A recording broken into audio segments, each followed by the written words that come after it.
Michael Jordan, kilala bilang isang basketball legend.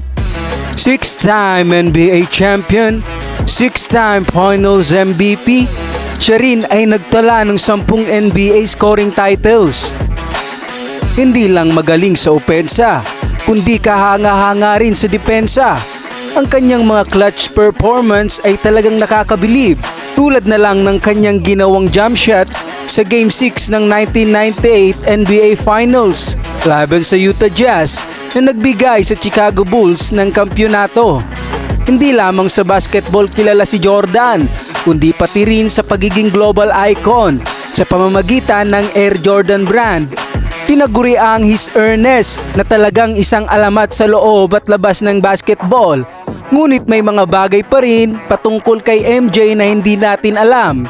Kaya naman, narito ang 10 bagay na maaaring hindi mo pa alam tungkol kay Michael Jordan.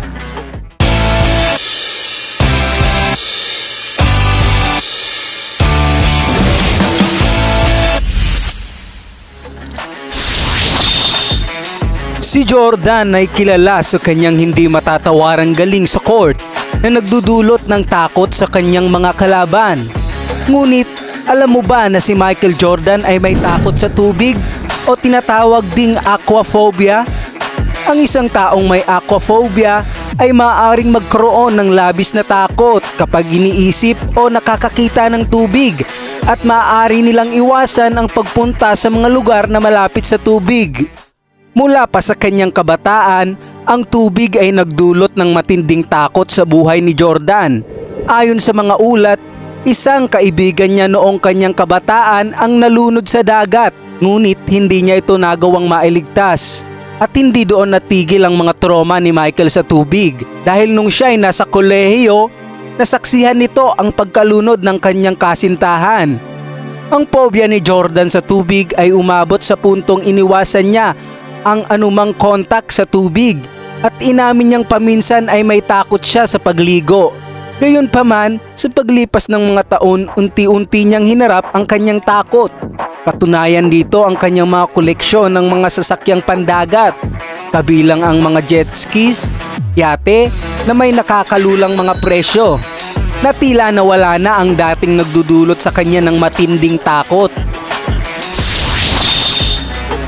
Si Michael Jordan ay hindi lamang isang kahanga-hangang manlalaro ng basketball, kundi isa rin sa nagbago ng laro pagdating sa larangan ng sapatos.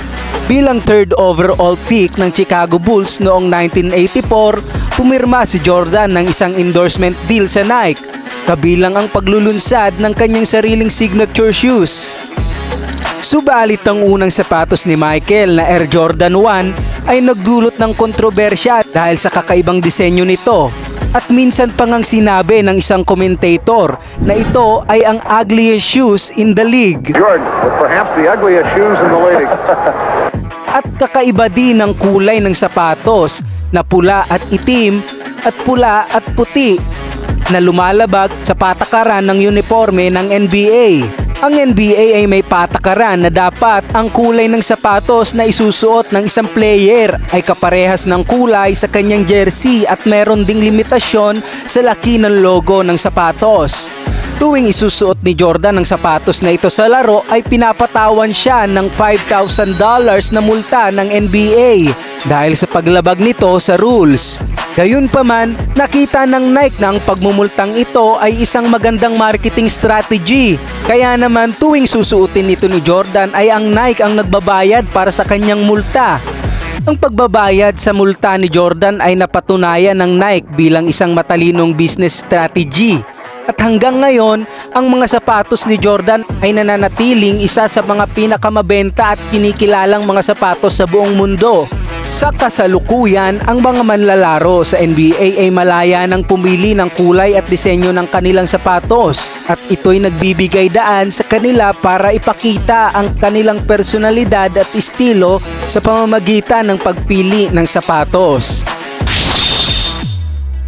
Kilala natin si Michael Jordan bilang isa sa greatest basketball player. Ngunit ayon kay Michael ay meron pang isang manlalaro ng basketball na mas magaling sa kanya. Ang manlalarong ito ay si Larry Jordan, ang kanyang nakakatandang kapatid. Bago pa man sumikat si Michael Jordan sa mundo ng basketball, si Larry Jordan ang hari ng court sa kanilang paaralan. Sa taas na 5'8" at may 44-inch vertical leap, si Larry ang itinuturing na star player nung high school at hindi si Michael. Laging naglalaro ng one-on-one sina Larry at Michael noong sila'y mga bata pa. At laging natatalo at nasasapawan ni Larry ang kanyang nakababatang kapatid. Gusto ni Michael na maging katulad ng kanyang kuya, kaya't ginagaya niya ang galaw nito sa loob ng court. At kahit na ganon ay hindi pa rin matalo ni Michael si Larry. Ngunit, biglang nagbago ang lahat nang biglang tumangkad si Michael sa loob lamang ng isang taon.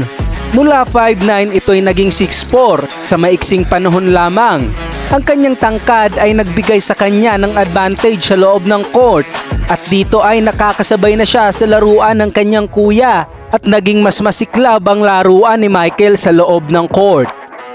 Kahit na naging superstar na si Michael Jordan sa mundo ng basketball, nanatili pa rin ang respeto nito sa kanyang kuya Larry. Hanggang ngayon, naniniwala pa rin siyang mas magaling pa rin si Larry kesa sa kanya. At talaga namang may kakaiba sa dugo ng mga Jordan pagdating sa basketball court. Marahil kung nabiyayaan din si Larry ng tangkad kagaya ni Michael ay naging iba ang storya. At si Larry ang mas kilala nating Jordan sa ngayon. In Chicago. When you say Air Jordan, I'm number 2, he's 1. Halos 10 taon matapos mapili sa NBA draft, nagpahayag si Michael Jordan ng kanyang unang pagre-retiro noong 1993. Labis na nagulat ang mga tagahanga ng basketball sa buong mundo sa desisyon ng 30 anyos na manlalaro na itigil ang kanyang karera sa kasagsagan ng tagumpay. Sinabi ni Jordan na nawala na ang gana niya at inspirasyon upang magpatuloy sa larong kanyang minahal. Marami ang naniniwala na naapektuhan si Jordan sa pagkamatay ng kanyang ama. Gayunpaman, kahit nagretiro si Jordan, hindi niya isinara ang pintuan sa posibilidad na pagbabalik sa basketball. Sa huli, lumitaw ang kanyang pagnanais na bumalik sa larong ito. At noong March 18, 1995, sa simpleng pagpapahayag ng salitang "I'm back", ibinalik ni Jordan ang pag-asa sa kanyang mga tagahanga. Subalit noong 1999, inanunsyo ni Jordan ang kanyang pangalawang pagreretiro. Ipinahayag niyang nawawalan na siya ng kagustuhan na maglaro at nais niyang maglaan ng maraming oras sa kanyang pamilya. Sa pangalawang pagreretiro ni Michael Jordan, labis na nasakta ng mga tagahanga ngunit puno pa rin sila ng pag-asa na muling babalik siya sa laro. Sa huli, bumalik nga si Jordan sa larong basketball noong 2001, ngunit hindi na bilang manlalaro ng Chicago Bulls, kundi bilang miyembro ng Washington Wizards. Inanunsyo niya ang kanyang huling pagreretiro noong April 16, 2003. Noong July 1993, namatay ang ama ni Michael Jordan na si James Jordan. Siya ay pinatay habang natutulog sa kanyang kotse sa Robeson County sa North Carolina. Ayon sa ulat ng Rolling Stone, July 23, 1993 nang biglang mawala si James matapos itong umuwi mula sa isang party. Ang kanyang bangkay ay natagpuan pagkatapos ng halos 2 linggo. Sa panahon ng pagkamatay ng kanyang ama, nagretiro si Michael mula sa NBA at sa basketball at inanunsyo sa isang press conference na ang pagkamatay ng kanyang ama ay nagpahiwatig sa kanya kung gaano kahalaga ang buhay at kung gaano kabilis ang mga bagay-bagay na maaaring magtapos. Ang pagkamatay ni James Jordan ay naging malaking epekto sa buhay ni Michael. Pero sa kabila ng kalungkutan, ginawa niya itong lakas at inspirasyon na magpatuloy sa buhay. Ito ay nagbigay sa kanya ng mas malalim na pag-unawa sa halaga ng pamilya at kahalagahan ng bawat sandali ng buhay. Sa huli, ang pagkawala ni James Jordan ang nagbago ng takbo ng buhay ni Michael at nagbigay sa kanya ng determinasyon upang magtagumpay at maging inspirasyon sa iba. Noong 1993, sa kasikatan ng karera sa basketball, nagulat ang lahat ng ihayag ni Michael Jordan ang kanyang pagreretiro mula sa NBA. Maraming mga haka-haka ang kumala tungkol sa dahilan ng biglaang pagreretiro nito, tulad ng mga balitang nalulong siya sa sugal at iba pang issue. Ngunit, ayon kay Jordan, ang tunay na dahilan ng kanyang pagreretiro ay nawalan na siya ng interes sa basketball at gustong tuparin ang pangarap ng kanyang yumaong ama na makita siyang maglaro ng professional baseball. Matapos ang kanyang pagreretiro sa basketball noong 1993, pumirma si Jordan ng kontrata sa minor league ng Chicago White Sox. Naglaro siya para sa Birmingham Barons noong 1994 season. Ito ay isang malaking sorpresa para sa marami dahil mas kilala siya bilang isang tanyag na manlalaro ng basketball. Subalit, pinakita ni Jordan ang kanyang husay at dedikasyon sa larangan ng baseball. Bagamat hindi siya nakapaglaro sa major leagues, ang kanyang paglalaro sa minor league ay nagpapakita ng kanyang kagustuhan at determinasyon na tuparin ang pangarap ng kanyang ama. Kahit may mga kahangahangang record na natala si Michael Jordan, ay meron din siyang isang hindi kagiliw-giliw na record na naitala sa kasaysayan ng NBA. Naitala ni Jordan ang isa sa pinaka-worst performance sa All-Star 3-point shooting competition history. Noong 1990 NBA 3-point contest, nakakuha lamang si Jordan ng 5 points out of 30. Ang superstar ng Chicago Bulls ay nakakuha lamang ng 16.67 sa kanyang tinira mula sa 3-point area. Matapos makapuntos ng 2 tira sa kanyang unang rack, hindi na nakahanap si Jordan ng tamang ritmo para makalapit sa double digit. Ang kanyang performance na 5 points ay nagtay sa performance ni Detlef Schrempf sa 1988 contest, na naging 2 pinakamalalang performance sa kasaysayan ng 3-point shooting contest. Bagaman hindi gaanong maganda ang kanyang performance, naging unang NBA player si MJ na sumali sa parehong All-Star Slam Dunk at 3-point contest sa taon na iyon. Ang Jordan Rules ay isang estratehiyang ginamit ng Detroit Pistons noong 1980s at 1990s upang pigilan si Michael Jordan. Layunin ng estratehiya na bawasan ang epekto ni Jordan sa laro at pigilan ng kanyang malahiganting scoring ability. Binuo ni Chuck Daly ang coach ng Pistons at ng kanyang coaching staff ang Jordan Rules upang harapin ang hamon na hindi mapigilang opensa ni Michael Jordan. Ito ay isang kombinasyon ng depensa at pag-atake na ginagawa ng Pistons tuwing haharap sila sa Bulls. Ang mga pangunahing tuntunin ng Jordan Rules ay ang pagpigil kay Jordan, pag-double team sa kanya depende sa kanyang lokasyon sa court, at pagiging pisikal kay MJ.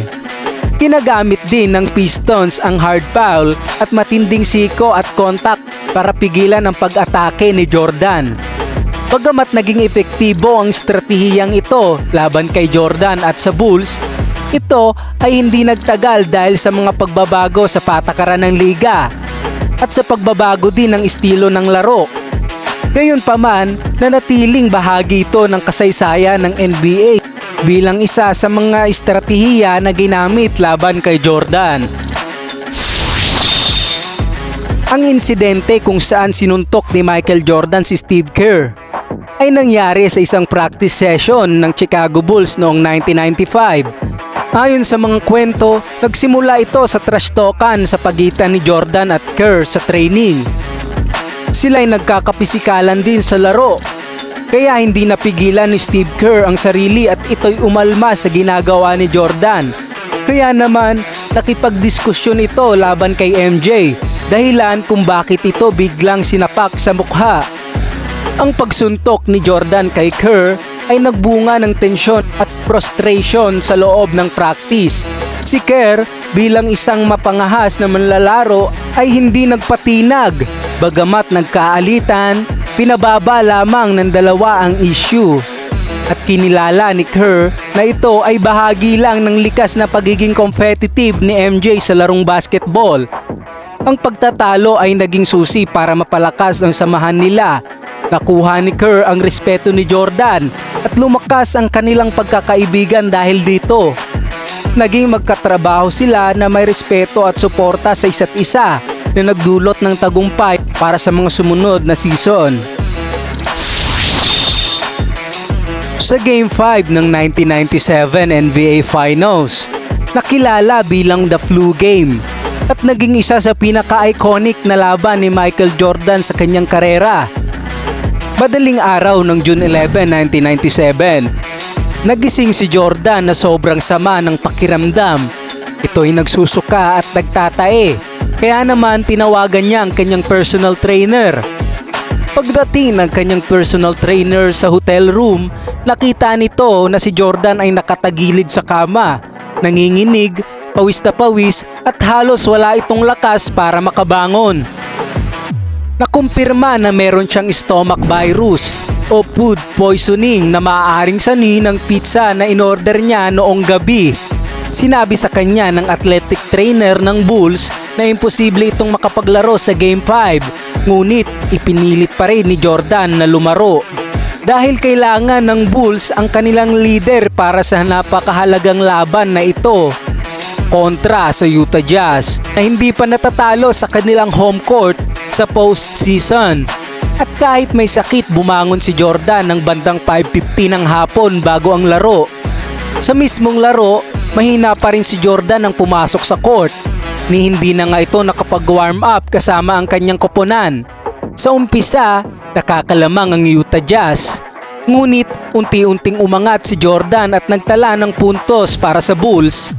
Kahit pagod at nahiga sa bench sa third quarter, bumalik si Jordan sa fourth quarter at nakapagdagdag ng puntos para sa kanyang koponan. Sa huling mga minuto ng laro, na-foul si Jordan at tinabla ang puntos sa pamamagitan ng free throw.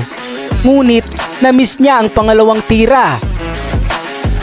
At kahit na-miss niya ang isang free throw, ay nakuha niya pa rin ang rebound at tumira ng isang napakahalagang 3-point shot na nagbigay ng lamang sa Bulls. At sa huli, natulungan niya ang Bulls na manalo sa laro. Ang iconic na larawan ni Jordan na nakayakap sa bisig ni Scottie Pippen ay naging simbolo ng kanyang tapang at pagsisikap sa kabila ng kanyang karamdaman na sumasagisag sa The Flu Game. At yan ang 10 bagay na maaaring hindi mo pa alam patungkol kay Michael Jordan.